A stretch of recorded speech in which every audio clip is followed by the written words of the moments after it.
Bismillahirrahmanirrahim. Assalamualaikum warahmatullahi wabarakatuh.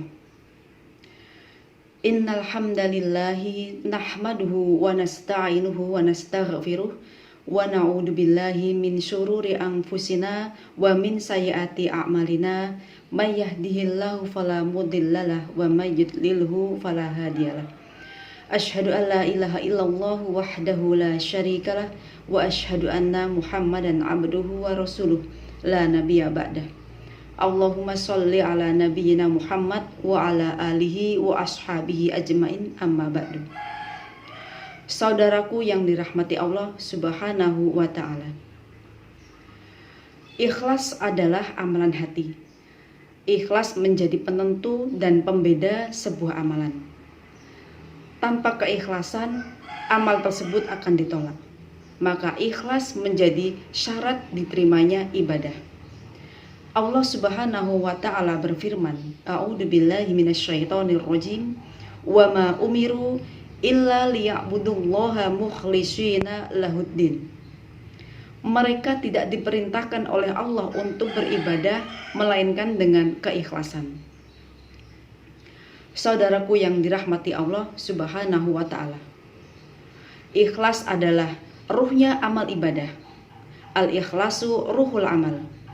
Begitu pentingnya keikhlasan, maka Imam An-Nawawi radhiyallahu anhu menempatkan pembahasan keikhlasan, pembahasan niat yang terkait dengan ikhlas itu pada bab pertama dalam karya monumentalnya, yaitu kitab Al-Arba'in An-Nawawi. Menurut beliau, ada 3 tingkatan ikhlas. Yang pertama, seseorang yang beribadah tidak lain hanya mengharapkan ridho dari Allah. Ia tidak memiliki tujuan apapun. Dia tidak memikirkan surga, dia tidak memikirkan neraka. Yang dia pikirkan hanya ridho dari Allah Subhanahu wa ta'ala. Ini tingkatan keikhlasan yang utama dan yang pertama. Tingkatan yang kedua yaitu seseorang yang beribadah karena mengharapkan surga dan karena takut neraka. Seseorang yang beribadah dengan tujuan ini, dengan motif ini, apakah dia tidak termasuk ikhlas? Tentu saja ikhlas. Karena memang dalam Al-Quran Allah memerintahkan kita untuk meraih surga, untuk mengharapkan surga dengan beramal soleh. Allah menyuruh kita untuk menjauhkan diri kita dari api neraka. Dengan apa? Dengan beramal soleh dan menjauhi larangannya. Ini tingkatan yang kedua. Yang ketiga, seseorang yang beramal ibadah dengan tujuan agar mendapatkan pahala di dunia, mendapatkan kebaikan-kebaikan di dunia. Seseorang yang beribadah, dia sholat duha misalnya, dengan tujuan agar dilapangkan rezekinya. Atau dia berpuasa sunnah, dia memperbanyak puasa sunnah dengan tujuan supaya badannya sehat.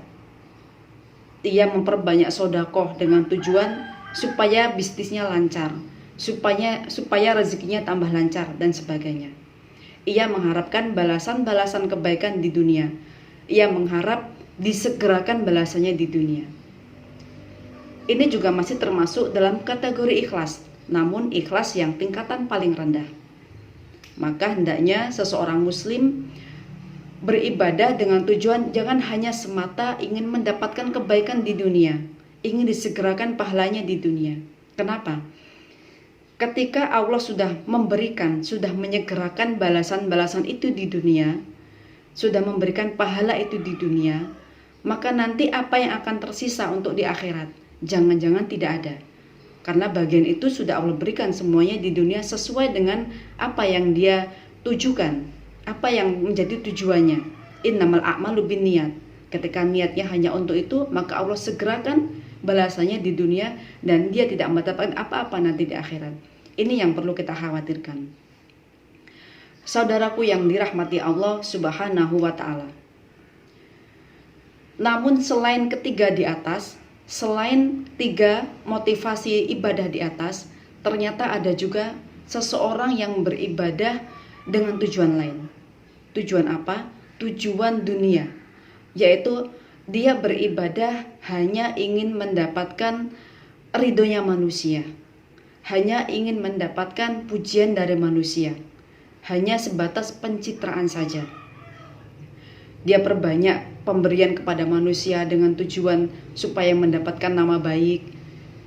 Dia rajin berinfak, rajin berderma sana sini, supaya apa? Supaya nanti mendapatkan suara terbanyak dalam pemilu, dan lain sebagainya. Tujuan-tujuan inilah menurut Imam An-Nawawi, wa ma ada zalika riyaun mazmumun. Selain dari ketiga motivasi di atas, itu semua adalah riya yang tercela, yang tentunya harus kita jauhi. Demikian dari saya, mohon maaf atas segala kesalahan. Wassalamualaikum warahmatullahi wabarakatuh.